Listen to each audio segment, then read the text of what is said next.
Interview. 4. Pakuna katika preview. Chiwauza nangwe vegu Glenview. Pakuna chiwa anytime. Yasabe. Pana. Negande. Pavaina kutini gomatasha. Bango nango manza kuna. Nagari nango mandisi kubaya. Nagari nango mandisi kubaya. Asija waitindi chato kauna. Asipa iko sunonda kungo shaura. Amamba ure itaiga mudaire. Munongo munambiriza kakana imachikama ketsanwenda. Chinge wapuwa pano nakutenda. Muwaye uchitseka na chinge noenda. Pano bari kushandiswa matarenda. Kara imachikama ketsanwenda. Chinge wapuwa pano nakutenda. Muwaye uchitseka na chinge noenda. Pano bari kushandiswa matarenda. Chivauza apana kana kudirwa waxi. Saka uchine wana kandina ye klaksi. Payeko zunondina ye kafuti spaksi. Ulungu unanawe terasima maxi. I wanda kupira sanka taxi. Payeko sina pana tuma gepsi. Dabata kibere sanka yepsi. Ulungu una ura sanka kepsi. Pull on that tune ya badi. Chinenge jauya. Pauna jiwa. Yasri. Pauze teris pila. Simango mandrigungo tila. Sima panzi zangu zirgu wila. Zirgu ni wila. Davauza. Dakira ngoma kuita kunge taxi. Dabanda mumbata futi spaksi. Usunda kutoda iri klaksi. Tinti ndakabuka se waxi. Ndakunge etimaiti taxi. Ulungu unashua ama shaksi. Payeko sunopeka sranga masoksi. Lola davabasi Christmas boxi. Dabata zigo, banda bata tigo. Birinda kumanya kunge Romeo and Vigo. Kivauza kutindri kusimska kumazigo. Iko zino vame mabuka ya kutandiko. I wandiripo, ipo tukripo. Dakfaza pipo saka I wandiripo.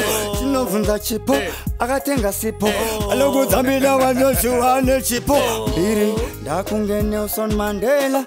Ulumuna veze futin kuvashela. Apana pandi nonzi futin kuvaskela. Ulungu muna top sanka umbrella. Akudiwa uya Brandon Taylor. Magaya anutoliwa chiva ila. Tesangiro si silent killer. Anuku tango mandri kutila. Kara imachikama ketsanwenda. Chinge wapuwa pano lakute. Goso them. Oh yo. Yasebe. Oh yo. Burn up. A big tune this one. Yeah man. Yes. Yeah, mawana zigo. Kara imachikama ketsanwenda. Yeah man. Melody mdaraga. Ayo big up sound zenu. Yeah man. Magaipa. I respect. Mbida D. Yeah man. Yes, Mbida D. Boys. Sorry boys. Ngatimbo chitangiti. Alright. 4. It's DJ.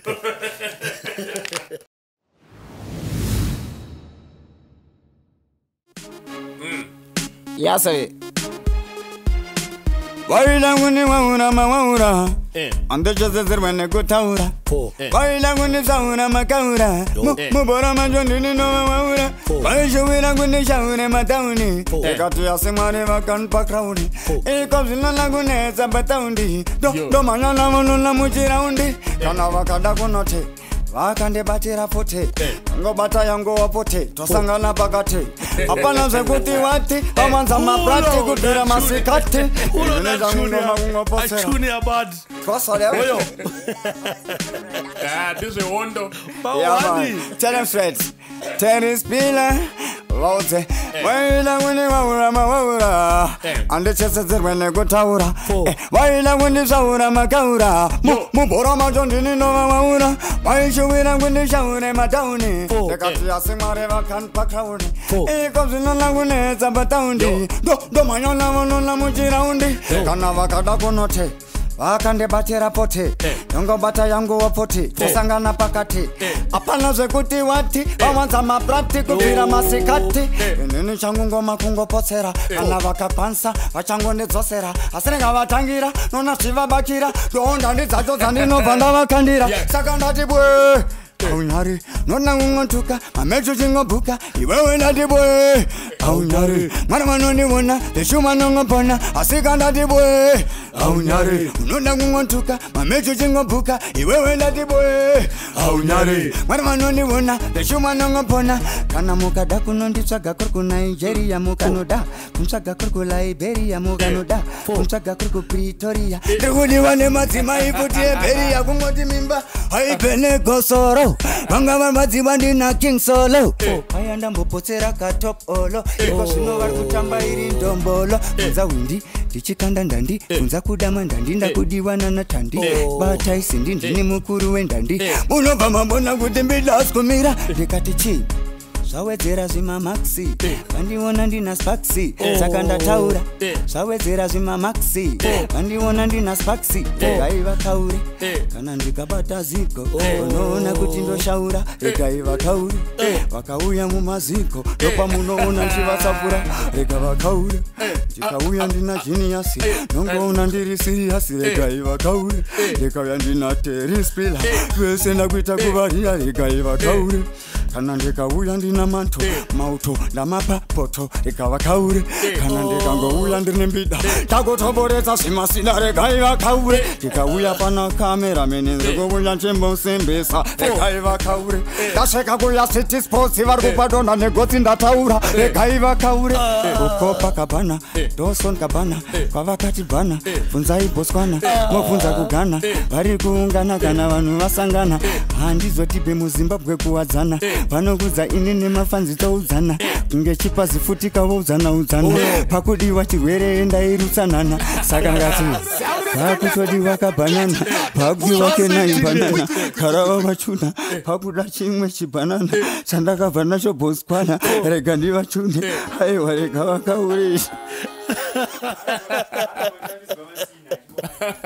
oyo mawanayo yei riti munosvika pakupera right ndachingodururwa baba mobva mapinda hawa mbondiabhiza pakada kuti pulo pati aiwa yoyo freestyle inepeyo kuti kana yasvika ka tinenge taakufamba mune mwe spirit so ipapa hatidi kudzosera mashure so abudi kupulwa kunyebere ipapa ndanoda kudaidzira kuti pulo dati chunia bad tichapula pamberi ndara energy yami nayo ma1 regai vakauri and how many days left 4 cup clash I did 21 which means it basara 14 days yes right ma1 panobuda video iri vanenge vachiclashwa navo vanobva vatopinda chando anopinda membo mbida t welcome wagwan sparks ndara zigo yes man midei pani place mawaya makachaja katisatapinda muinterview yedu handiti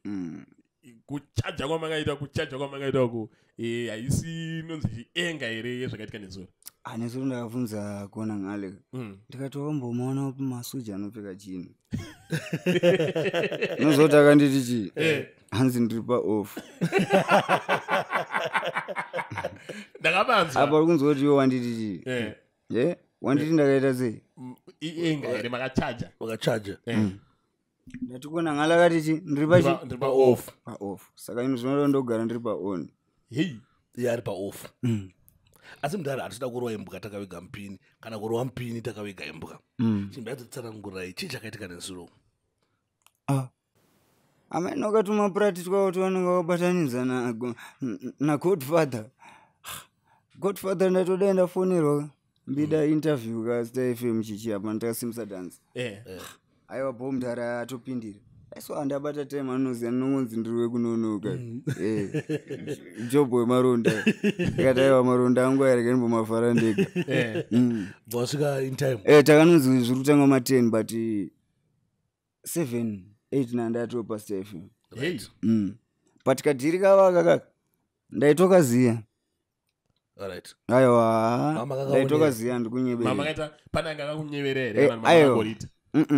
ndakatorita itikira yangoita zvinhu zvacho nemafonero anaitwa ndakatongoziziva kuti kona ada kudedzwa pane zvikurongwa but ini ndakudza ndogara ndiri chii on uri charge uri ready ndaona pakapinda kona mamati ndakandatokaona kadhiri kana ndakatokaona ndandazvionera maifarere pepe papi ipo pamaitaura mashoko yaya eka kuti uyazonyazouya pa right place at the right time akasvika nichida right ndanditori ready makagadzirira ndogara ndiri ready mudara vamatanga kubosa machuni machuni takamanzwa aiwa uyu mufana mudiki zvimwe techizongoitiro hapana tingisimbisa music but aiwa iye anotoziva chikwadi kuti aiwa aiwa magetsi habatwi mudiki pamusic here kana kuti even pazvese obvious kaini chandawira panapo nyaya dzemusic alright saka chii chakazosvika kuti nyaya izobve kumusic izosvika pakuti takanzwa kuti mwakarohwa mbama isiripo aitaka zvaita zvezve akurirwa 200%. Handi ndakatotanga kubuda pepe panomira padhoka ine ndikutofamba ndakubuda vakundifarira manje vadadasiya akundifarira minotanga kuda fight kana kuti ndandine mari yake yanga andibatsira alright ndakatotadza kutoziva kuti wewe vari kundifarira nzira kuti zviite sei atizireko mukati umu mabvira ndofunga akaudzwa naTigonzi angena Tigonzi aiwa ndaona achimboitonga todaira foni unzwa vanhu ndofunga akaudzwa naTigonzi ndarambida wakamborowa inenge clash like ipo paStar FM naTigonzi alright angari ma1 akaudzwa naTigonzi kuti ma1 tiza angobuda ega anamumanyiswa ukatoona mavhidhiyo anje anamumanyiswa iyo foni yanga abate anenge akatoziswa message because aisakwanisa kudaira akanzi uri kufa ibva ipapo usazobata magetsi asi pane mutiziro wakaita mauto dai panovhura dho vachimhanya manga waonei apa ngaasashorese masoja tingatoti sniper adzoke umangoma sniper mudhara dzokai zvenyu handine mbida adzokai mudhara masoja akumakiswa dzokai mudhara dzokai zvenyu kolabu ndikutoda mudhara sniper nhamba dzenyu ndikutsvaka mudhara ndakukolab ngoza masoja atuona asiriwo mafodya abozini kona ndewangu zvekudaro but akazotisa ini handirambi kuti mahwana anotiswa but mahwana ekubva atiza kutobva paStar FM pacho kubva watobuda kubva waenda at least unongoapakona pepe paStar FM one way akanopinda one way boys kana nemo Zimbabwe boys one way wakashokena ini wari yangu ndika ayatsonzwa kubva pakabuda mbida dia ndika studio achisvika tona kumana wakamira padho kuti zvakazotanga sei ipapo ini handisi kuzoziva manje zvakazofamba sei zvakayatsofamba sei ndambotira vhidhiyo yacho iri pavhidhiyo ndakangona muchingodhonzwa muchidhonzwa vanana konhangalari hapana anga kamubata nditsvada zvanziri pavhidhiyo hapana kana aingojamba ari kwake ega ukapinda paStar FM dhoo racho rinotangire mubhengi unovhura rekutanga wopinda wozovhura rimwe avhura SR2 ari ega inini ndoti hangu mahwana anotizwa hatirambi kuti mahwana anotizwa but kubva watiza zvoku pafaiti obva wati timunotarisana zigo munomu ndofanatotiza zvokutobuda panze kufanira toenda zigo apana nguva kebaba nditori pafoni pangu zvangu ndikutoona Sparks interview kona ngali ndavhura pepe nzwa kutaura chamwanzi hambida anotonditya waisa achitodza mukoma kablas vaingomunyarawo kuti vamuonesa zvingazoiti aiwa ipapo anenge vaitobhilivha aiwa vasi balance zvekudaro aiwa Sparks asiwaisaka wafambiwa madeko towati wamhanyiwe madeko iri obviously mwangunyanya tingati boys kana chipasa kuzviziva kuti vavamhanyiwe madeko straight out one way anakana hawe andifungota nelicense boys ndakaona aiwa tinobva tangoipedza nyaya ningi ndamwe ndichabuda ndichiona GD6 kuona vanhu vaenda ko GD6 yanga iri peri ndatobuda ndichimhanya ndaona kuti GD6 yakupi amuparara denga wasana bhuri vanhu vasanjepere vanhu Maiwa. Pamene mota ipi. Ngatitezo mangoma kuite zvodotaura kuti mbida yazonditya ndazounza Hilux Toyota chichi aiwa. Saka mukuti panze papa. Nyaya yedu ndeye music. Saka mukuti panze papa sina GD6 mudai. Pamba sino. Pamene ichi. Vari kutraya kuda kuti vabope chibhuru. But harisi kubopeka. But mukomana agere bhoka kuti unasa anzuku ari kuchengetwa chaizvo. Agara bho zvinodarikana.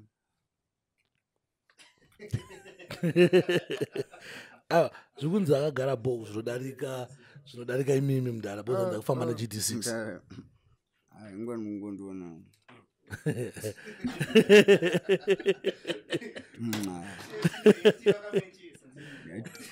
And take a good look. Once where is he go? But I didn't answer that. Take a good look. Yeah, man. Yeah. Aiwa. Didn't we that take a good look? Oh, yo. Take a good photo. Komdara pane vamwe vanhu vaisabhilivha ifunga kuti maybe zvaitwa zvaIskiti kana kuti maybe zvazvakarongwa aufa true zvazvakarongwa ikati angatori ma1 zvishuwa angatori ma1 aya aiwa ndikunyembere Sparks ayori mukoma wangu angatori ma1 vakatodedzana zvikutodaro but vadedzana kwavazoita mumwe futi anoziva chipasi pasi peposta rake pane banzi udzana Sanda atona Tigonzi auonesa mukomana. Tigonzi hadi zveondoka zvekunzichichi. Atongoudza munhu kuti apa ma1. Tiza. Akatiza.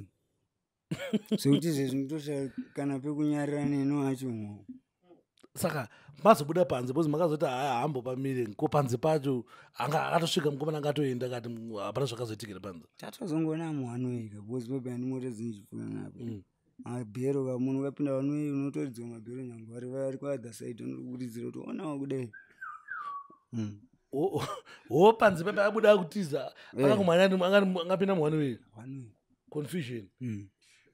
Ayo but in question yangu nde iyi muchiriona bifiri munoona kuti rakatangira kupi zvakanyatsotangira papi bozi pamba mogara pachitaurwa kuti anomuona kuti pamene interview futi yanga ichitaurwa kuita nawo yecup clash chichichichi zvanyatsotanga sei vakakecha handi unozoti aiwa ini neanakona ngale chichi tirafana hatiziva nokuru zvekudai tirafana saka mahwindira aya andakaita mota pepe magetoits akawanda anombofara anombonakira kana uchida kuona Sparks kuti last year cup clash last year yatakazoridzirwa muridzi nechibaba ichi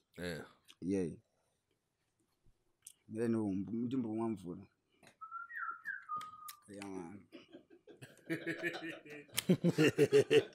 alright ona cup clash last year pakarejista vanhu vasvika mangani Sparks ngokawanda waona vanhu vaya vairejista pepe handi vaendiswa pachibhodhi weimba kutaura chikwadi mukoma munhu wese aiti ndodambida ona tingoisa zvinhu pachena chiti kuratidza kuti ndatogara ndatobukwa nevanoimba bozo chinhu chaichi vanhu vadiki vakatokecha zvekuti munhu wese akati vachitota kudani adambida but akukwanisa kunyatsozvibudisa pachena ndi uyu ane mukana wekuzvibudisa pachena alright mukana wake wanenge achipuhwa uya wekuti akauya kuredhiyo oda kuzitonga adaita sei ana chibhireka aiwa ina handibhireke chinhu handitambe handibhireke asi Michael Jackson ndo achikora man alright kochi chakazoitika because after izvozvo zvaitika mota yaenda vanhu vazhinji vakarwadziwa vakati mukomana aenda nemota handiti pane clash yakaitika last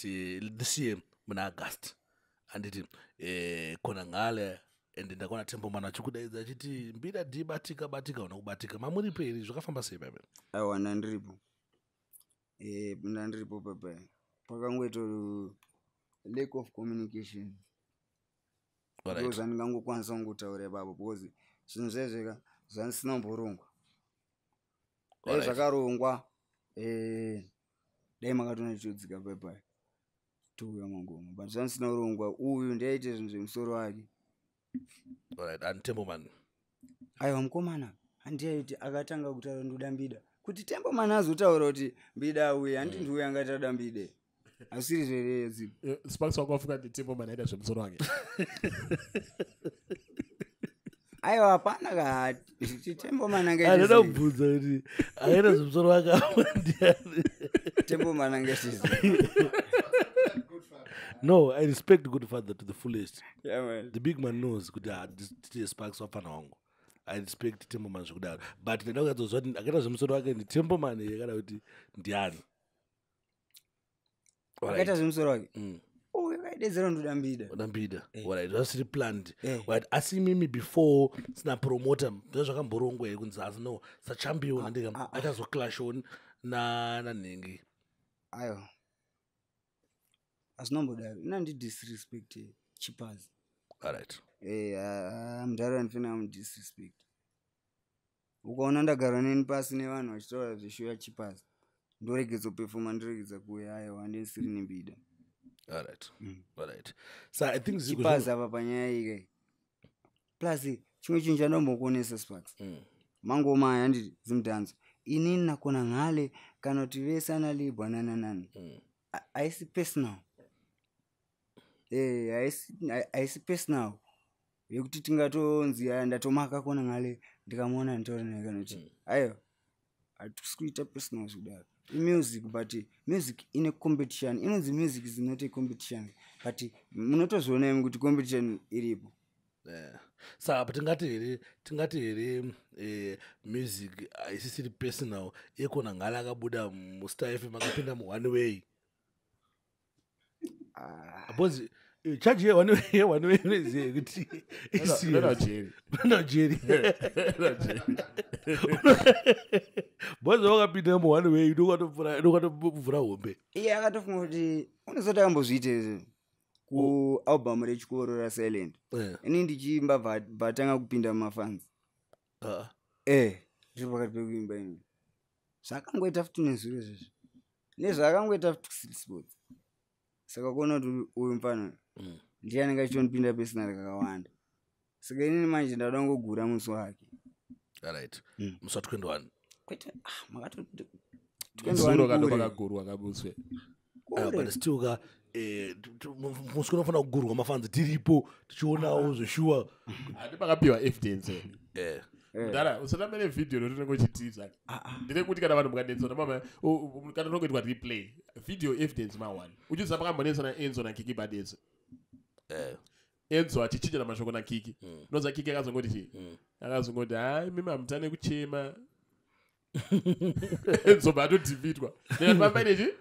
By the video. Saka zvinoenda on video ka.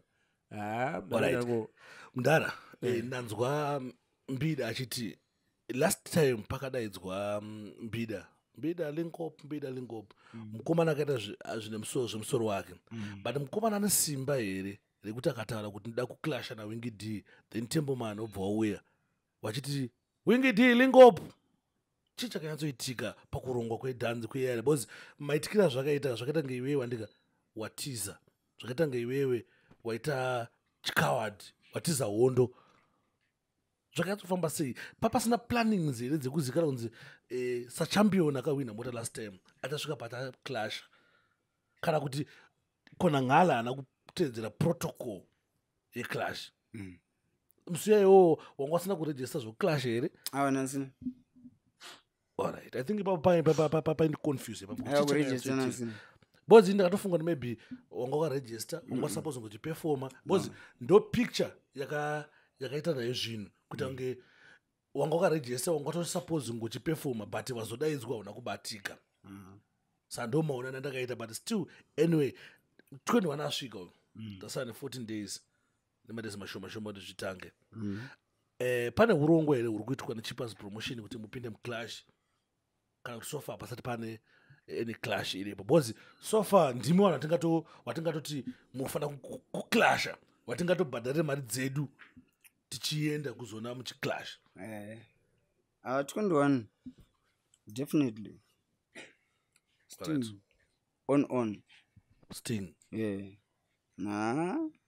21 December Sting 21 December Sting 21 December Sting King mukuzvinzwera anotwera number 1 Chippers promotion hapana eke man Yeah, I think ndo time yanga takamirira tese kuti tinyatsoone because hondo ikai tane about 2 years tichitane zvayo tingoti no so I think cage match iri kudiwa mudhara chipazi atakutongokumbira kuti cage match yakomana wakawa tikutongoida zvobva zvangogasa tinofanira kuenda nemakamera ka tinyatsomeka sure that everything is captured, everything is in because mamaclash tiri kuzongonzwa vanhu vahwina handiti hai but tione mavhidhiyo acho kuwina kwawo hatisikumbamaona pambanyana kwavhiringwana nafideo pangonzi machingosvika daenda pasitecho panzeyopo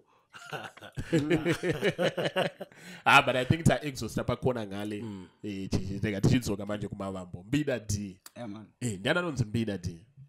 Mbida D mukomana agara vana vanetwa Tawanda Madondo. Tawanda Madondo. Yeah. Tawanda Madondo. Madondo. Madondo. Mbida D. Zvinoika kuzvafanana Zigo. Zigo zvinoti Ziwana Igovea. Ndo zita rangu. Zita renyu kuti muzoridai rakanyatsopa kupi? Zita rangu kunzi Mbida. Rakabva kubhora, ndaitamba bhora. Alright. Saka andinoziva ubvu wedu waipuwa vana kaveve kuchikoro chicho. Waidyika wadaro. Ndoenzi Mbida. Ndoendaifarira iyoyo. Sataingoirwa tichienda kubhora tichinoziva kubhora. Vanhu vamwe vakatotadza kuziva zita ravo vanogona kungodedzera kuti Green kana wapfeka green. Saka ndavana kutaunza Mbida. Ndisingatomboimbe ndaitotamba bhora. Alright. Tiri pastep apo I still remember there's this guy akambouya kwandiri akati ndakabirwa zita rangu anonzi Mbida D from should be Mabvuku Tafara Ruwa that side. Akati Mbida D akandibira zita rangu. How far true? But kuna Sparks pamwe pacho ndotoona kuti iwe haudhoni.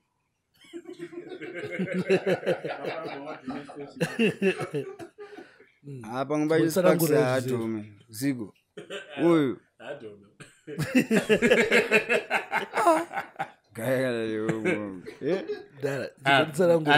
haudhome mina ndimbokubatsira ipapo muno ungabirwe zita ano dakuti because iyaiti Mbida D andika angati mufana wangu anditi ndaitomboimba naye iye ndiye akazongobva here kwataimbira andika achibva aenda anzi iye Mbida D aiti zvoni ndanga ndina Dobadon naMbida D uyu anzi achinzi ani waminosara aitaura andikuona then uyu paakazobva kuchiclan ichocho andika anzi ndo paakazoenda somewhere achibva anoti chuti ndini Mbida D. Alright. Watodhoma. No. Ndakunzwisisa nyaya. Ine ndine one question kwa Zigo. Anditi. And the one question. Kuna Sparks ngati kuna Mbida D. Kwauriwo. Alright, it's okay. Uyu akati ndiye Mbida D original wandi. No, yanda kudaro. Ayo. Kuti wewe. Dati uyu iye ari kuzita Mbida. Akati ndiye original Mbida nditi. Angobvunza vanobvunzo kuti atapedza ni. Kona ngale pepe City Sports pepe. Pakadedzera pepe ndikuda Mbida wewe. Aidi kuenda pa stage pepe. Oti ndauya. Andiziye. Zigo ausikunyazozviona here zvandesa patable. The reason why yanga asingakwanisi kuenda pa stage is because asiri yeMbida D. Mumwe munhu akauya akati ini ndonzi Zigo. You get what I mean? Pakadedzerwa nzi Zigo ngauye pa stage kubanzi Zigo apiwa more than a week now. Ndinotoenda ndozozwa kuti aiwa tikuriwa mumwe Zigo. Anoona. Saka inzi Mbida D. Uye dai aizvitemba kuti ndiye Mbida D. Ndinofanira kubanza na Sparks. But pakanzi Sparks congratulation. Wafanira vanoramba vakagara ndozva kuti Sparks akutaura ndiani. Aiwa. Bozi munhu yandiri kuona wakatombomuita interview. Achiti Mbida D. Akaenda kuCup Clash akanoitwa futi kainterview keke paposter keke. Achiti ndini Mbida D. Ndabirwa zita. Apa aifanira kuzviratidza ndo City Sports macho maitaura kuti anzi ini ndini Mbida. Angodzika kaoenda unoti aiwa wewe anonyeva ndini Mbida ndauya. Opedzana kuona ngale. Kana iwe ndombobvunza. Andanga akaregister Clash. Akabudira kumachiyo ndombobvunza. No, I don't know. Ini ndingozanya kuti akati ndini Mbida D real. So ndaida kunzwa side renyu renyaya inini sa journalist. Then motara side renyu renyaya. I know kuti nyaya yake ndika very tricky. Because Bozi pakati hapana mumwe munhu achiti ndonzi seweeknew ndiri seweeknew chaiwo kuti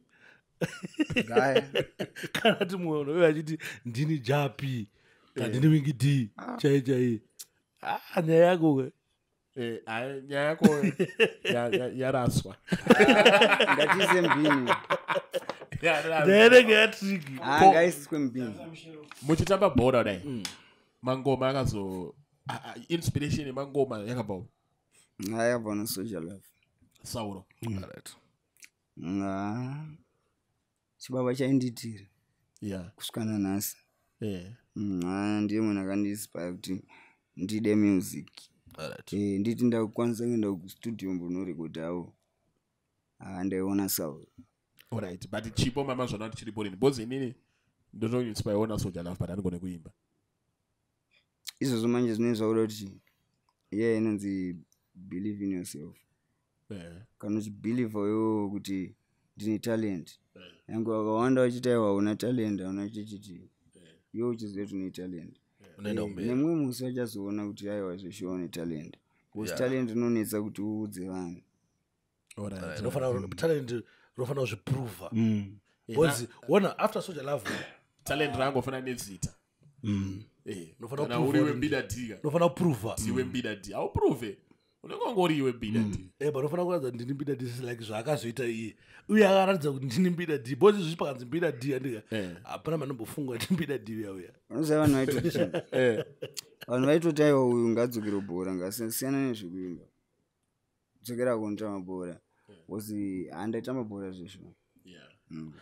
saka kana vanhu various che vazhinji vanototi aiwa mbida zvekuimba zvisi zvake ngatame bhora because vanhu vava vaindoona nchita muchirova bhora but inini hangu handiti kam ndakaona kuti pakashaya Soja Love rest in peace Soja Love pakauya vanhu vakawanda vakaimba and net first I even believe kuti loko andika loko chimwana I even believe kuti loko andika anogona kutedzera so andika kudarika mbida but now where is loko so mbida proved kuti chi akaipa mena titomubvunza pauti kutedzera mbida d iwo unoimba saSoja Love here kana kuti unotedzera Soja Love Soja Love ndiyakandiinspire saka pane tumasimilarity tinogona kuvapa obvious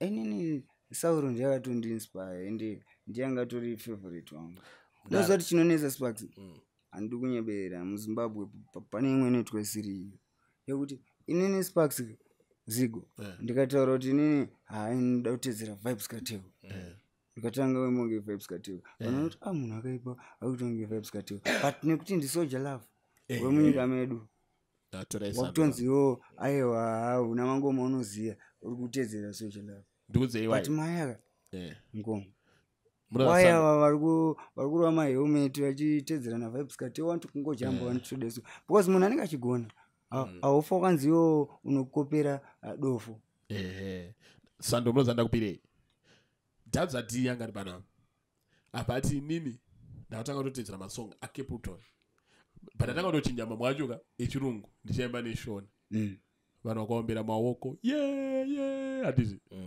angoipatana bva panapa patanga kurova dhanza zvikanzi ndidhadza uyu varokopera dhadza vakopera dhadza what is wrong in copying from munhu anogona wemunyika chi menyu aiwa ipapa tofanira kupona ipapa semazimbabwenzi tofanira kupona because ilegacy plus ihiro kamunhu afanira kunzi anongoina muguva zvova zvapera kweisusu vakainspire manje tochigara kumba manje nezvinhu zvezvo zvakatiinspire tozvigarisa mumba tototadza kurova mafreestyle because vanhu vari kuti aiwa una masong unoda kungoimba mafreestyle aiwa masong ndinawo pane pamwe pokuti onaka maartists emudanzo takawandisa pane pamwe pokuti unotopinda pastage pachitodiwa kana 10 minutes kunyebere Sparks pachitodiwa kana 10 minutes saka ntoona panapa ndikatanga kurova masong handina mahiti nini mbida zvekudaro handina zvechokwadi saka inini pamwe pacho ntoona kuti pa10 minutes anapuwa izikaizi rege ndijambise vanhu vangu because inini ndine style rangu ndo zvandogona inini ukada kutotarisa ndikakubvunzewo kuti manhamba Ninja Man unoziva ndapi akona ndo skill yacho but Ninja Man unozoti ane mbiri here nemataito nemachini is a legend akaipa atone mari akatoreba akaipa anoziva ando respect but masongo ake apo unoziva ndostaira rake munhu ane staira rake uyu anzani kuyo akuruwa manamba elavu ndobe wekupi wedu wekwa Chewmaster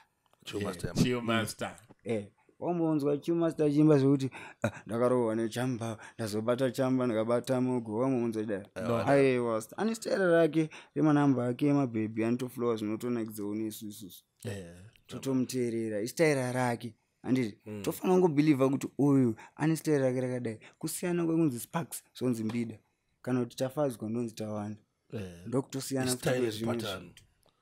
it makes sense because inini ndini Mbida iwo ndiwe Zigu unzisana ndiyedzorera pane zvinotoitwa naZigu zvinosiyanisa Zigu naSparks kuti zvinzi uyu ndi Sparks zvapanya ndoti Sparks anogona kubvunza masongo ndinawo Sparks masongo ndinawo ndikungoda mukana chete wekuti nditeerere wapona zvinosiyanisa Sparks naZigu itaipe yemubvunzo haisi problem Bida. So inspiration ichuya kubva kuna Soldier Love ari mupenyu wakamboona here mukana wekusangana naye Soldier Love inini ndaisati wekuona mufoni ke inini ndiri kwaifuridzi kamudai kwako yakakwaimba musha mukuru tatongara tinawo makuru ano aitondiziya aitomufamba nawo chitoendawo kwavanenge vachitori makuru anotondiziya asi inini Zigu andongotanga manje 2015 ukaita sestage reading re 2015 unotoona nditoripo kuChewsport alright saka handisi munhu wamamanje alright so the breakthrough ngati breakthrough kana kuti pop up to fame rakazonyatsobuda pane chinguva Soldier Love ashaya after vanga vanzi ndo misara pavana hobo wambotraya kuti wakanzana musara pavana ndeni ana loko chimwana wakanzi nani panamo ndakanzwa chinzi ndo wasara pavana nani andivazive mazita ndikaona munhu pavideo ndoziva ndiani vanhu vaya vagadzi wasara pavana unowanza no inyaya yekunyepa yokutaura aise kunyepa mubvunzo wako ndokunyepa nyaya dzekunyepa idzodzo idini chazvakanakira ndiwa nditi nyaya yekunyepa iwe wanzi naMbida ukubvunza mubvunzo usina musoro no zvavangofanira mainterviews tofanira 2-3 mainterview zvinzi baba arara vaiti pona abari yababa arara mufema kaiona ndopana kunedzera interview yababa arara but point yatiutarai kuti those who were proclaimed or self-proclaimed or publicly proclaimed as the inheritors of the title and hatisi kuti tikureplace Soldier Love but tikuti kune vakambotryawo kuita ngeSoldier Love makambolinga nawo boys ndozvo zvakazvanga ndichikutaura zvekuti vamwe vacho vana vadiki havatozivi music saka vanotoita magaraji ekuisa muchi zvekutomaka kana munhu asina kutadzirewo bucho zikungozotaiwa munhu uyu pastaira irika ari kuitora ndikuita futi saka inoenda mberi kwake but ivo vanobva kutomaka zvekutoisa chigumbu zvekuti havachakwanisi kana kutaura neni Mbida inini fanika ipapo nditori pama1 mageto ekutsi aneni fanike mafanzi emauto mauto ana mafanzi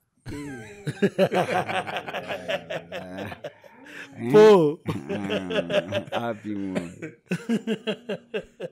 iwe Sparks inini mota ndakaitora muCity Sports kuna ngalanga ariyo muCity Sports panovatora moto vangu aripo handi kutoziva ndina tomurisa nanhasi uchiri king zuro akatopamhanya futi boziwatonika remix akapamhanya futi yakunzi ngati manyai boys takanonoka Zigu bozi wana zvakaitika handikuona kuti akaitika muna August yekuti Harare masvingo chichandika uyu ndi king Libo ndi king wemuHarare king wemuZimbabwe kubva kwati Philadelphia ndi king wekumasvingo uyu ndi king wemuzimbabwe. Yeah. Munomutapa. Tell him straight.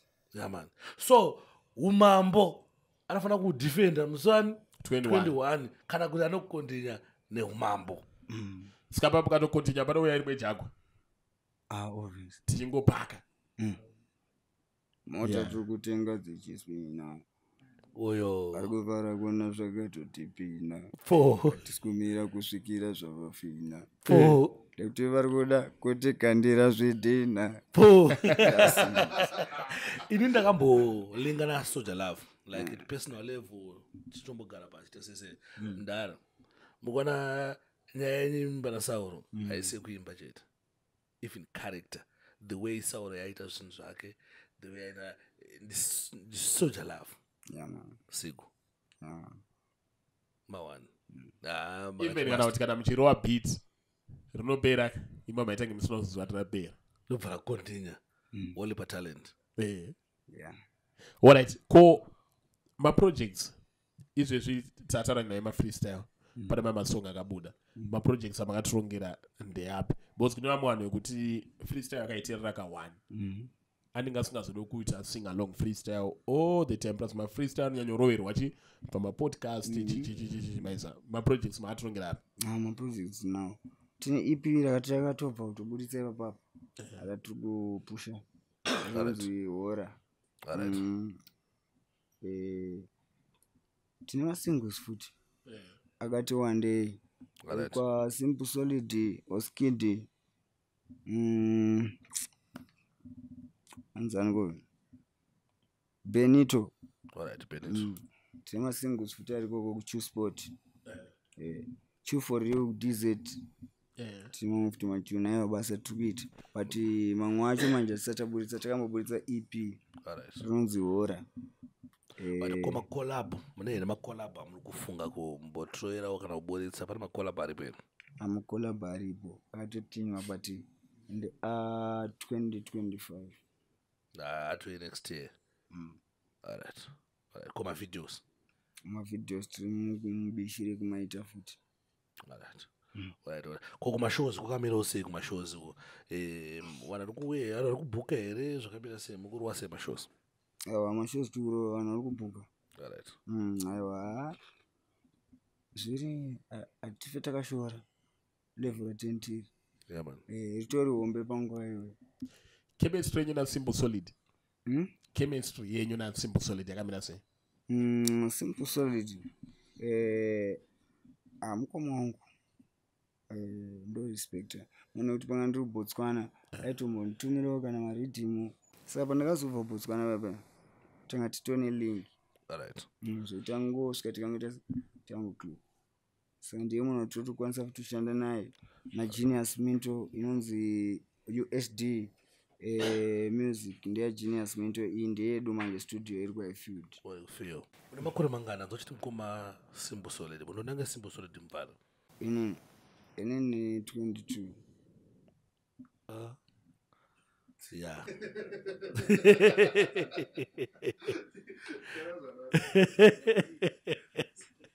Yeah, apa kaiba okomana wadika asakata chembera. No man fungisa anozani uyu boy Shona achiti mukoma Bazooka. Yeah, atasubuti baba abide respect. So akomana konango arwadika akomana. Akomana dike. Yeah man. Saka kona ngala iti 22 years kudaro. Yeah, nditori kamwana. Iwe kona ngala computer robudza simbere. Kana. Wese. Aiwa man.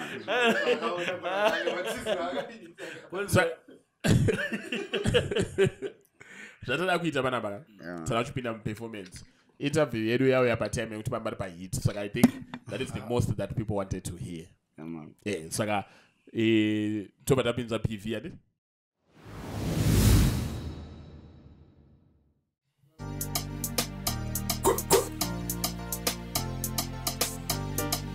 Yase.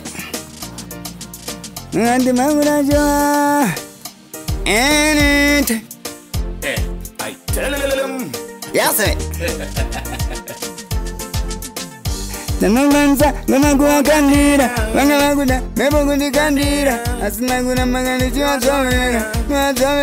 Santa Chico, Zaiba Bobo, Antonio Nepo, Santa Chico, the Budira Libobo, the Pesana, Santa Chico, Zaiba Bobo, Antonio Nepo, Santa Chico, the Budira Libobo, the Pesana, Nigarichi, Tanganamukunda Paya Papa, Agatona Bidandi Tori Droppa, Paicos no Pesacava Ropa, Monongo Smart and Paclopa.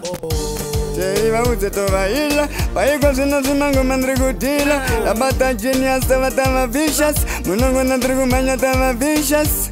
I want Panas of Motella, Canasia Kutenga Mabella, Monongo Nambila no Chimania, Cosamano Nazanga to go. Pull on that Julia. Tune after there is the Anything. Yeah, man. for the who got them blessed. No Learn the Bangla anything. I tell them. Yeah, say. Janangmanza, Gomagua Candida, Mangaguda, Meboguli Candida, Asnaguna Maganichiva Torena, Chata Chico, Zaipa Babo, Montumina Mepo, Chata Chico, to Billy Ali Babo, to Pesana, to me language, Timuni Mazina Buddha, to me language, I think we take a Langula Mari, to me language. Timuri Mazina Gula, to me, I think we're going to Gomagua Candida, Mangamaguna, Meboguli Candida, Asnaguna Maganichiva Torena, go Torena, Chata Chico, Zaipa Bobo, Montumina Mepo, Chata Chico, to Budia Libopo, to Pesarana, Tiganichi, Paicos in the Tagachipina, Munango Natina Taga Cleaner, Canada to Chimata Chimco Makina, Munona, Kunanga Musuechina, Vatisa, Pavakanda Zitina, Vakauna, Bilandruva. Damu kati sakando timia ina Adeni munu watandisi mucha ina Chilauza biri kunge bekas ini Biri na kuita kunge chicken ini Daguto fura kunge chicken wing Unongona daguto fura kantin Kunge pachonda kufura kunge shopping Unongona tumamoko kafe kamin Kakuseva kutindra kune saini Kile munu watandaka no zimanya Ekate ato mazeke tempe Sembidanga Kundre, Paicosino Tambazinga Dunze, Kanatomo Funza Sunga Bunze, Munseve, Muchina Mafunze, Sakachona Tenda Kunze, Wimpote Motoamba Upute, Wagumona Nasipange Mate. Balandanda kanu vakacha vakangona ngoma ndichipancha pandasika shuwa ndino loncha kana fight kwitakuva boloncha makangona tuzi mafight mauto enyu angapa tight kuto darika casting tight vause kuti makaso light Kaka isam enga unge kaiti Nanganda kadaka unge kaso lighti Amai delighti, amai brighti Papa brighti, skora eyesight Awavari whitey, awavari kuslaiti Awavari kuziva kutimbita nenge party atime, kalavari kuziva noti anytime dini Ruwa soka Bari chimani anopera kusana Rogari mchiki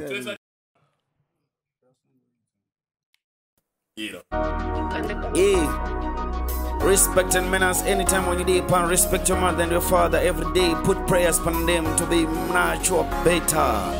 Yeah, man. Take it to the sky. Be the deep animation on the station. Back to back with the star vibes.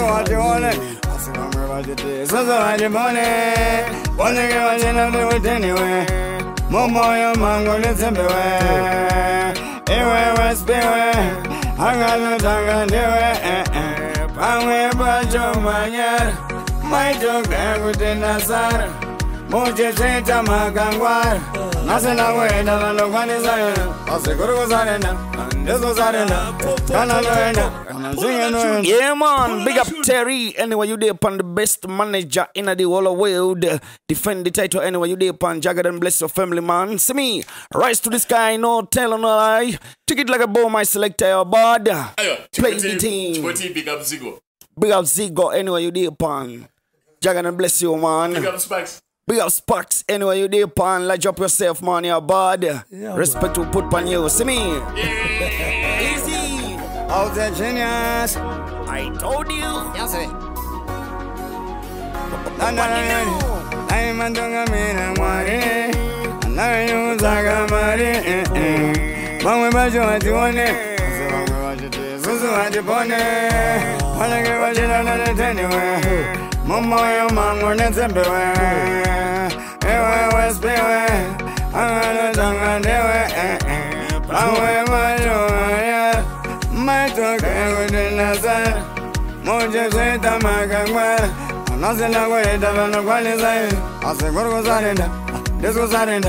Kana noenda, kana chinga noenda.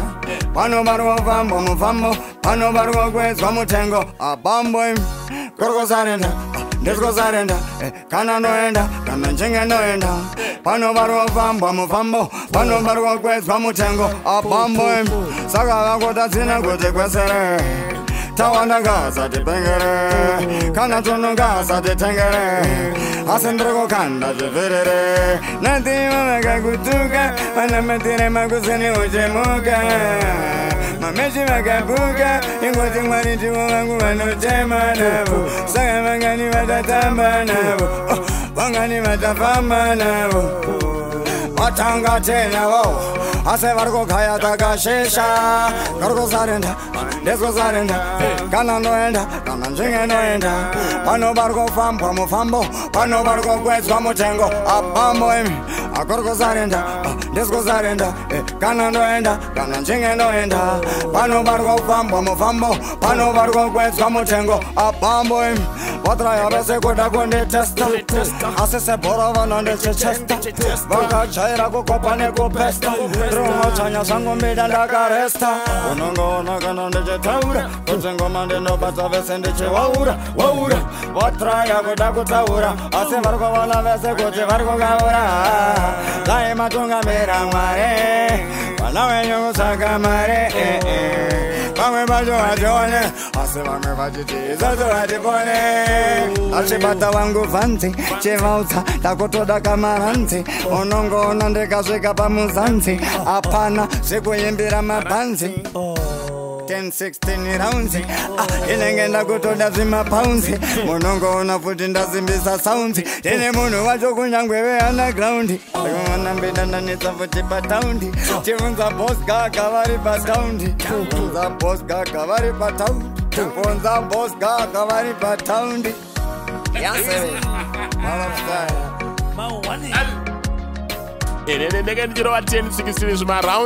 Yeah, man. We got to go to the maximum, to the fullest. You untouchable, unbeatable, unstoppable, unbreakable. Yeah, man. We got Sparks anyway, you there, pan, you make the thing better.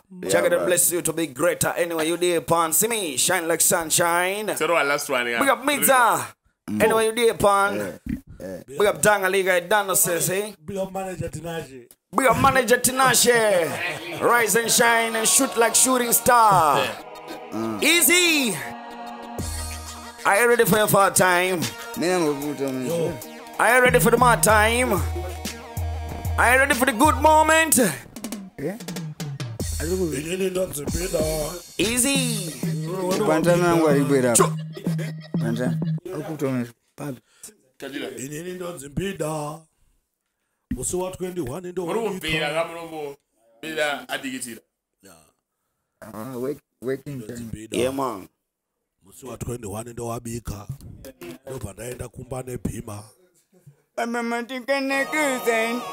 Easy. Panda. What do you do? Take it to the top, man. Nakurova zima klasi. Vamwe ndavakwedza mbasi. Vamwe vakoteweyo asi. Mumuti ndatota naziko basi. Ziko. Kana ndikapika tiko. Yachokunge Romeo Vigo. Chivaudza vaya vaiti andiko. Vaiti andiko. Asi iko sununda mubata Sparks. Kuda kupfeka butsu ya Clarks. Kare mubwedzera tuma matsi. Nongo una musoro andise wax. Boteteri. Bakumberi. Take it to the top again. mudzimu wabuda mweya wadzika 5 star nagarwa manje votse mbakuracha I told you. Yeah. They don't defeat my sound. yes Easy. ndikati zigo akoza ndakapika tiko Go. kana ndikamanya kumazigo Zigo. vauze vaida kuita ndiko manje ndova siko ndabva ndamubata sparks kana butsu ndakutoda clacks wedzera ituma max kana musoro wandingaise vaksi teri vauzi havangateri ende mbida vachoshuva kwava kumberi amwenda mberi tenga bhaibheri unobvunza vuya anokudza futi midza kuti ngoma ndodziridza pano zvekuda umanikidza chinobvunza gidza kana sekuru vangu wedza ndiri kubata nekukoromidza nangaona tapana kana ari kupona sana neshinda vese kandavasona chinobvunza tete vangu maimona kana kunobvunza baba bona ngoma dzangu ndo chete dzandogona unongoona kunge jembi ndiri kumona vaparaundi vamwe vacho vari pakona zvere kuvakona vakunzi kona vhale vakunzi kona bhule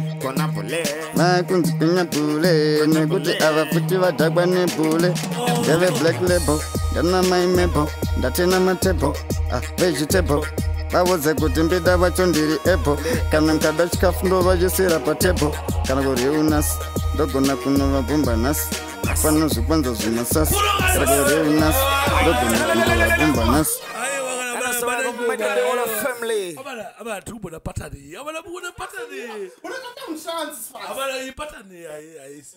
Everything is brand new. Everything is brand new. hanzi kuriunas A brand new style and pattern. It's a different model.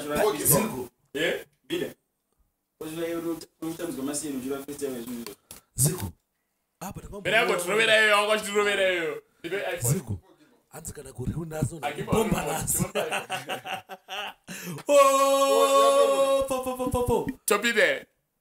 nyangwe kuriunas toda kubombanas Yeah, man. Love can do it again. And that's how we did the mission conversation we pass through. We're taking dance to our next level. We're bring the level, bring Satan and Sodomite. Guidance so we did the mission conversation. But Illuminati and Sodomite. pulo Be the deep conversation right now. pull up DJ Go for them. Pull up. Okay. Pull up. Run it. Biggest music. anbora gaza Kill it with the style. Anyway, you get money too large.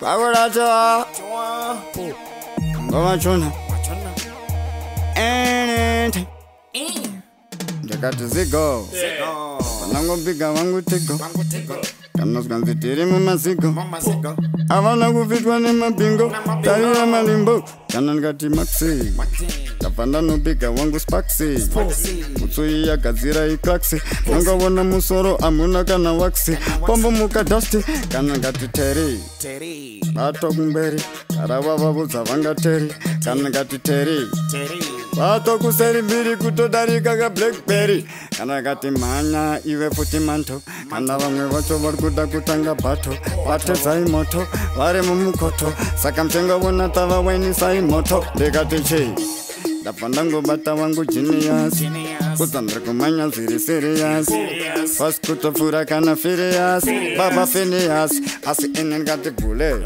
akutonzi kona chale aibva noti kundikonya vhale ndateuya kani bhule akutonzi kona chale ungaona kutandinga inini futika ndovasiya vari pakona unongona ngoma dzandinogona kunge tsono neshinda ndasona unongoona vari pakona kati avakanda muri mubheni ndakatanga nchita kuna musoja andipeka futi jini vodzi andiblicheka na skini ikozvinopfu ndikuda wini kana ndikati dhadza karava vachona zvichanyadza poto iri kufanza kana ndikati dhadza karava vavaudza ndovashongorodza ndini munhu vachona aiva ndakuva chuna kuti ndakuita matuna mutuna saka ndati hakuna chinovhunza kana manduna kana kunovhunza uya aruna ndati futi hakuna vanodedza godfather vachanodedza godmother vachanodedza godmother voda dese brother yatemandekati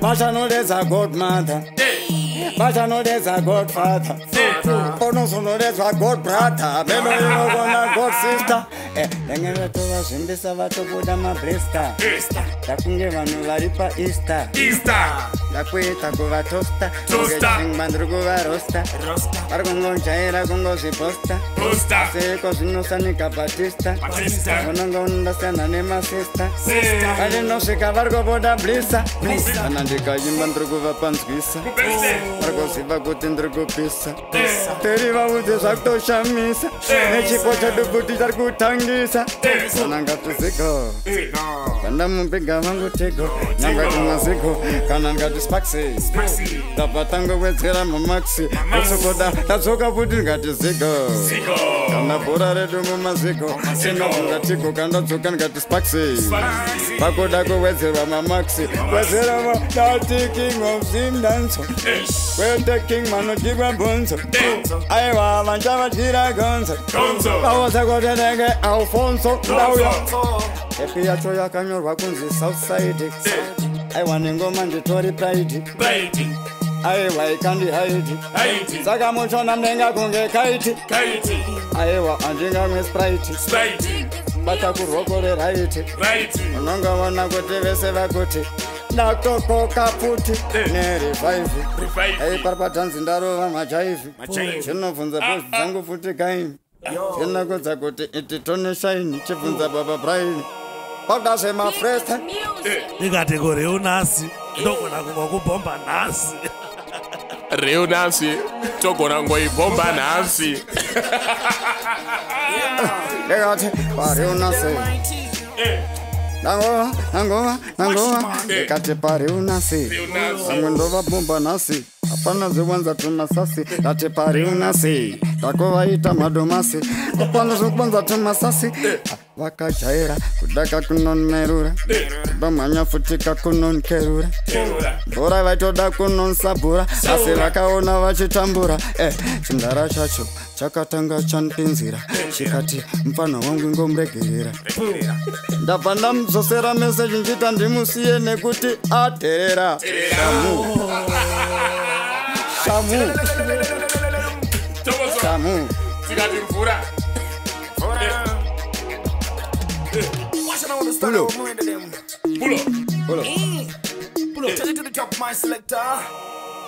akudakambobatwa ipapo futi pareunase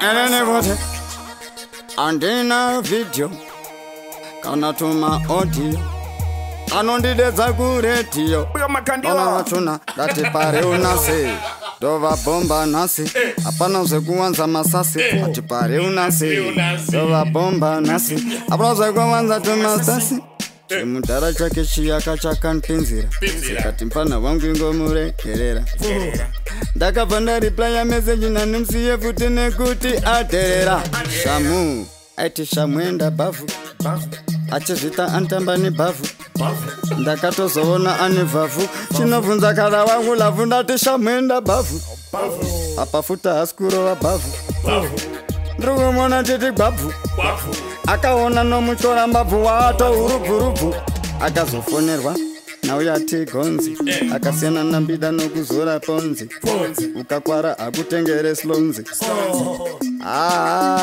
lekuti vakati shamuenda bhavhu hapana zvekurova bhavhu ivaudza kana ndasvika ikangoti 21 kuglenview 1 buderero 1 pandangoti 21 gun to salute saka yatokokwa puti uyo hasi musoja mukati vadze kuti achati oh my god azviona mbida ndiri bhati ndakotesheka unge skati azirikati asi musoja ndigati aitombotengesa bhati maairtime futi ari hati apa ndakamwadira akazouya nezi hiti rake remukriketi akazotoona kuti zvafa angaisa mvura yake mubhasketi asi ndakamuti watouya tuleti dana ndamukanda muri mutoileti akazvona kudya semaspageti anenge atolarete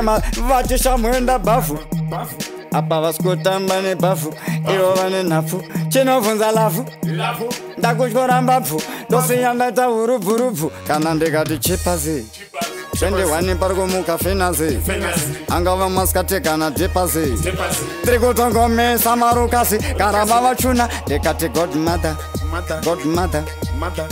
aiwa uyu mpasi ndati imi godmother yamakandita iya maida kuita roki uya pabig brother maida kunditengesa chida kundikwepesa pasi muchida kuzvita munondinhongesa hamuna chunyaya futi twamuchanditongesa nekuti mwana wevanhu vakamugochesa akagochwa kunge nyama kwamereki akaona nshemurova stereki haana kudhisa vabereki ndakadasimbiswa naye dereki ndakuda kutomurova stereki kogocha kunge nyama yekwamereki akachera kungodhisa vabereki gara vangu vachuna nyaya dzehondo futi zita rangu tawanda nyaya dzehondo kala zitawanda nyaya chehonzo futi kainzwa tawanda ngomanchikanda dabo kana baba ndimutrabo ndangoti dhapo kana vakatendere mutrapo andese mutrapo ndabva ndati zigo ndabva ndangomusengesa tigo vamwe vari kuti ini handiko asindiri kushasabva netiko ndikati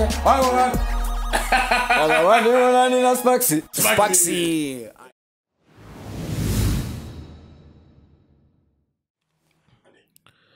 right pane zvino ndakagara namanager Terry vanovaiwa manager wambira D tangoona zvakakodzera kuti timbodiscassa nawo 1 2 3 timbonzwa kuti vari kuzvigona sei uye zvari kuronga chii mucareer yambira D. My king muri sei? Yaiwa ndiri nani mukoma. Muri boereki? Ndiri boss singaiti. Mabuda nepapi? Ndabva paGreen Dewa. Ndopengera ndiri papo. Others that say mawex. Mawex ari bomgoma. Zviri sei mudara kumanager artist akaipa artist ane talent kunge Mbida?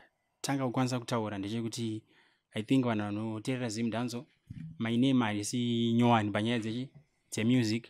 Ndakakwanisa kumanager The Late Soldier Love, ndakamanager Silent Killer, ndakamanager Mwine Soldier D. Unfortunately akazofa. I'm someone antozikanwa mumaseko zemusic ndosponsor music. Why? Soldier D chichakaita kana Soldier D? Chakaitika kuna Soldier D mukoma ndezvekuti Soldier D officially ndakamutora paGaza. Alright. Ndo paitogarwa aita zvaita se? Zvaita vanamutora una Diva Soldier manatanga murentera. Achitogara zviri right. Unzwa mudana. Saka pane chirwere changa nacho.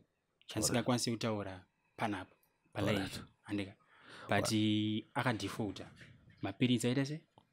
Haimwa. Unfortunately loss yatakaita ipapo. Yange iriwo mja. I think munganangwe mukazoona mukwangu antori netatu rakanzi rest in peace Soldier D. Shamwa. Angari wangu zvikudaro. Singaite. Mawana. Anyway, saka tukwena nasvika. Are you ready manager kuti mupinde muclash Mbida D versus Korangale? Yeah, tiri ready, we are ever ready. Asi pane issue anenge chida kuadressa. Mukona kana chiimba ngoma vafana vachirekoda vachita mafreestyle and they are trying to make a living out of it. Saka pamwe pachona tinorwadziwa nevamwe vanokomenta kana pamafreestyles edu vachitopinda personal. Manzwisisa mudara. Plus mamwe disadvantages atinogona kuita ndeyekuti mabloggers akawanda and vanokwanisa kuwinisa munhu asi paground munhu yasinaita se asina kuyo. Ndosaka mchona kuti Konangale aona wina pa internet. Manzwisisa mukoma. But pafia chepe antoita se anokwara. Saka chatiringofariro ndechekuti iye Konangale naMbida wacho ngavasazitora personal. Manzwisisa. Ngatidzokere panyaya yaSeekers na Soldier Love. Vanhu vakatombotanga vachitonga vasikuirirana. Asi vakazongesa conclusion yoti no ngatiite zvinhu tichitora mari. Manzwisisa mukoma. Saka out of this beef ndodo kuti Konangale abudo ane something chazomubatsira pa after future yake. Mbida wacho futi ndoda kuti azosara ane benefit pazvese financially. Manzwisisa mukoma. Ati munyatso zvino munyatso nzwike. Yeah. Right. Ko chichakaitika nezuro ku Star FM. Imi manager makazona zviro right here. Izvi mamuri plan, makaplan here. Zviri plan here zvinhu zvakaitika nezuro. Right. Chakaitika nezuro ndechekuti pavakaenda kuredio vakomana. Inini ndakanga ndisipo. Right. But I was very aware kuti vakomana vari kuenda chi? Kuredio. Because besides music ndine zvimwe zvinhu zvandinotoitawo. Ndikamba inonzi Universal Power Machines inoita zvematracks zvichichi. Saka ndatoenda kukadoma neload. Bida mvandifonera akati Terry todi vachi kuredio andi. Vandavati endai. Andika vasvika aita freestyle yavo, but we didn't know izvo zvandi kuti Star FM handisuda kushoropodza. But Temboman aitozviziva kuti vachatraya kuda kuita se kurova Mbida ambush. Because Mbida hakuzi kuti ari kutya kuona ngale no. Pakatotora mota pepe akaklasha nani nakona ngale. Chakaita kuti palast clash asaiendeka. Mbida ndiye anga defending champion. Saka vaifana kumuintroduce zvinechiremerera. Amanzwisa ngoma. Ndani kumushedza kwavakaita kuti hanzi vanomushedza nemuridzo kana kuti chii. Saka problem iri kuitika ndeyekuti kuona ngale ane vamwe vanhu vari kumusimbisa zvinhu zvisirizvo. Ini handimuvenge anogona kuita se bozioneka zvakaitika mukoma. Mbida akanga achitoita zvinhu zvake handi kuna ngale mbatongopinzwa mustudio isu tisingatoziye. Manzwisa ngoma. Noise yakazoitika panze yaya yanga isiri script yaya. Inoise yakatoita se saka kana tichida kugadzira content ngatigadzire content isingazosiye yamakisa brand futi. Manzwisa ngoma.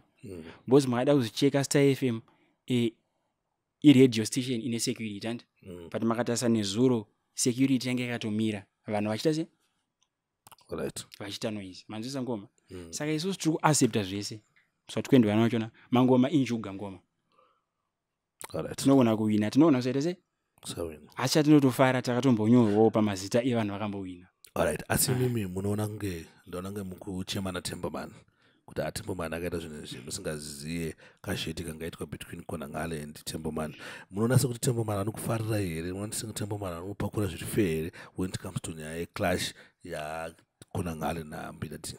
Right, hakusi kuti ndoda kushoropodza Godfather Temboman handi but panapa ndoda kutaura chokwadi. Manzwisisa. Right. Pane pandaenda ku Star FM ndina Silent Killer na Blood. Paclash yavo yavakaita the same incident yakaitika paipai iri familiar kune zvakaitika nezuro. Manzwisa ngoma. Temboman ndinomublame pakuda izvo. Interview ichitanga iye aita kunge haana zvaakaplana. Tinonzwa mukoma. Then obvati kuna Mbida message yauda kuti tipe Kona Ngale ndeyekuti chii. Mbida mvaita freestyle asi kutozwa kuti Kona Ngale ari panze. Kona Ngale mbangosvika achipinda mustudio. Ipapo mukoma ndinovablame pakuti isusu brand redu rakufanira kuti ri respect kwa manzwisa mukoma. Saka vamwe vanhu vanenge ana Temboman nemange vanhu vanoshanda lesina nachipazi patati sasanzwana nenawo ndepekuda izvo handi Mbida akawina motikari handika mukoma. Motikari yapersonal mota yake handi. Asi hazvireve kuti vakufanira kumisa paposta rekukwekwe, posta rekugweru, posta rekuchi akutoitonge akutobhadhariswa futi motikari ipi. Saka chakaitika ndechekuti Mbida ini pandatanga kushanda naye handi ndine zvinhu zvandakamuudza kuti ngasaite hazvisi healthy kubrand redu. Manzwisa. Ndosaka makaona zvemaclash tanga takatombeta se takatombomira zvekuita uchi maclash but zvavakaita paipai haina hangu kusaidi kwangu ndakaona kunge aisaidhira Kona Ngale. Because Kona Ngale akatorihesa ka ivo ndo vanga nemovhi ravo rakatonyora script. Manzwisa mukoma. Mbida akangosvika achipfekerwa mune zvinhu zvakaita se zvinhu zvakarongwa. Saka zvakamira sei pakurongwa hweMuswati21? Pane ine arrangement yamati maitira chipazi here kana kuti hapana zvati zvamborongwa zvokuza kuti kune sting iriko? Right. Muswati21 isusuzve clash havasati vatiudza. Manzwisa mukoma. But pese chipazi panotoita chinhu tinotofara because anongoti engage. In fact ndiye akatoplaya role pakuraisa kwaMbida. But pamwe pachona tikuzotekerwa advantage. Manzwisa ngoma kuti nhasi wanditira chakanaka wakuexpecta kuti mangwana kuti ndite se nditonge ndakubhadhara chinhu chacho chakaita se isusu 21 vakangoti clash handika hatirambe. Wasaba mukufila kunge chipazi ari kukudzvanyirirai? Handisi kuti ari kutidzvanyirira isatoremda music politics dziriko. Manzwisa mukoma. Pamwe pachona makada kucheka ka munhu wavanoda iye kuti awine ndiye anoita se ndiye anowina. which means the last time waida kuti Mbida awina. Last time oneka mkoma Mbida akawina and but after awina andika akachinja level remusic yake and ndakumanager ndakuita se saka angasakwanise kuramba achita se achienda kutuma shows twavo pasina chi because ngava understand kuti mfana ane mhuri andokurarama manisa tuma shows twachipaza pamwe pamashows tanga tisiri kutomboshedzwa mkongo ora mengona mapa post problem yatukito ndiyoti mu Zimbabwe tine one studio iri kudominata ne one promoter chi ari kuita se anafanta naye mkoma vane simba rekudzima munhu nyange achigona manzisa mkoma anachipazi vacho futi vane zvekuti vadzime munhu vanozvikwanisa futi manzisa mkoma munofila ngana fanda nokudzvanyirira iro akusi kuti vanenge vachidzvanyirira isusu kana kuti maartist and but at the end of the day ngavazive kuti munhu akaimba akaita hit song andika mkoma right achado kurarama maketa mdara avafaniri kutonge vanhu vanosimudzira vanhu andika mkoma but behind the scenes vari cruel fantana ndimusori mfeso wangu tempo mani wachona handitese but ndingoti kana iri cup clash handi zitori nani kuti patsvagwe majaji ari neutral manzisa mkoma ndo zvaningaona kuti Zim Dance culture ingaenda kumberi asi vakaramba vachita zvavari kuita izvo Zim Dance culture yachona futi iri kutodzoserwa kumashure because vanhu vari kuita kunge vari nice kumberi kwevanhu then mazinzvisa mkoma Zim Dance izhendri mkoma iyo chandotenda kudhara zvekuimba zvemangoma zvanga zvakashata zvainzi ndezvechirombi but vanhu vanenge ana Winky D nana Japireza vakaprova to the world no with music you can be someone in life manzisa mkoma music has created employment and music has created value among us maghetto youth manzisa mkoma saka tinofanira kunge tine zvekuti tinozoziva kuti Mbida akamborira akadeso ane chakati chekuita se chekubata manzisa mkoma saka ava na Tembo Mani nana Fantani ndokuti ngavarambe vachita basa ravo ravarita se but ngavazive kuti vanogona kudzima munhu angatori nepotential pamwe yangatori breakthrough yemunhu manzisa mkoma but nenyaya kuti iwo havana kungomufarira talent rakadaro rinotorasika pana panoda kurova imba takaviga mpini kana kurova mpini takaviga imba muri kuti mukuona imimi kunge ana Fantani vari sikunyatso kusapotai zvakakwana muri kuona ngana Fantani vari kutanga vari kudzima talenda renyu right mukoma ndada kupindura ndichida izwandi I believe kana makambonzwa nyaya lesika nemacelebrity ekuamerica vanenge vachinzi vakatengesa soul yavo kuti vaite mbiri maketa mdara avafaniri kucreata a situation anenge mukoma yekuti afana vari kuimba vanofanira kuramba vari dependent nawo nyangwe vasiri kuitirwa zvinhu zvavari kufarira manzwisa muZimbabwe munomuka mashows maorganizer akufanira kuti awande ndikudzesei chipazi kana ane maartist asingawirirane nawo that means kumashows avo chi havachaitese of which kwakaita mumwe promoter arida kuita show inonosapotejwa nevanhu vapi alright ndikuibata ndozviri kuitika alright anyway muri Zimbabwe ngade kuziva kuti munowanika sei kana vachimwaida kubuka Mbida D. I know kuti kune vamwe mapromoters ari out there vanogona mwaida kuisa Mbida D palist palineup yavo but just because maybe havana macontacts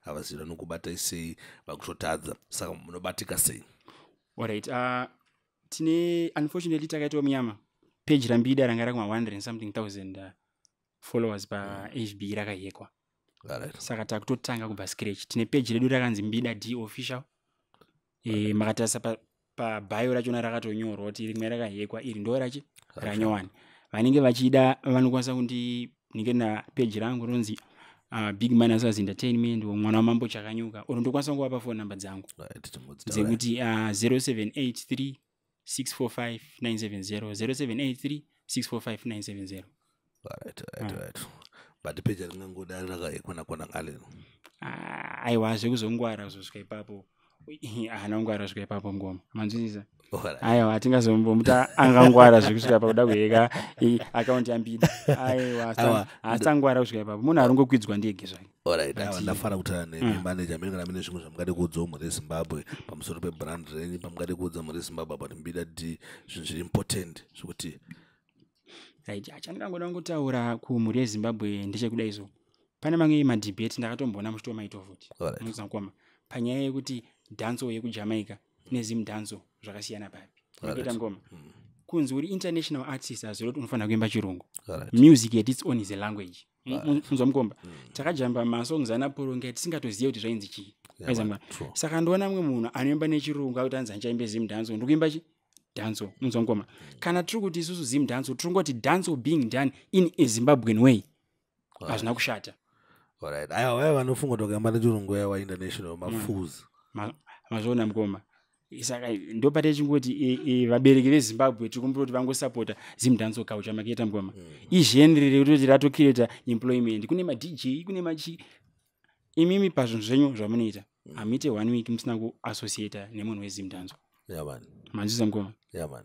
Saka pamwe pachona ngavasati judge vachiti madrugs kana kuti chichichi aiwa pamwe pachona pamwe tiengeda tobatsirwawo maketa mukoma. Rwema namba neshona mdara anofunga nami nekumberi kuda kuendwa aiwa hapana aiwa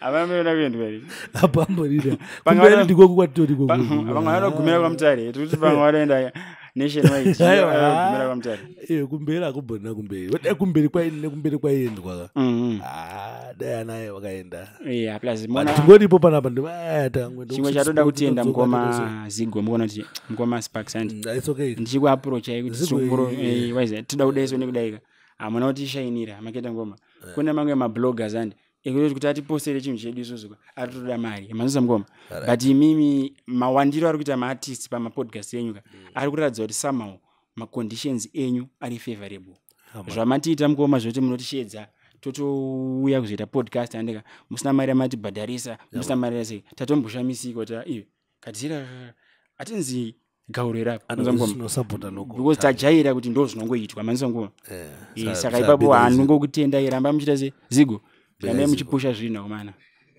handizvozvo because Zigo ndari kuita production ndari kuedit ndari kuita everything saka dai pasina iye kachitonzwa usimbika asi chandotokumbira chimwe ka macup clash aya makutombofana kumbomahosta futi imimika ari online maketa ngoma ari online ka because izvi zvepaground izvi mukoma wangu zvezvikuramba izvi saka hamuzvitadzi anyway big up Tinashe manager Tinashe alright Tinashe ndiyatemwa nemari drink ndiyatemwa nemari drink blessed Zimbabwe dachitaura na manager wambida D I think that discussa zvinhu zvakatifungidza kuti varikona vachiziva zvikuitika music industry mavanofamba umu vasangana nazvo zvatisingaoni isitingoripo pakungokupai zvazvinenge zvingori tichingozvitaura panapa isusu hatifute anything tinotaura chese chatinofungidzira kuti choda kutaurwa tinongochitaura panapa. Thanks for watching, thanks for supporting. Yeah man, big up Ganja Farmer. Okay, yeah man, big up Ganja Farmer. Yeah man.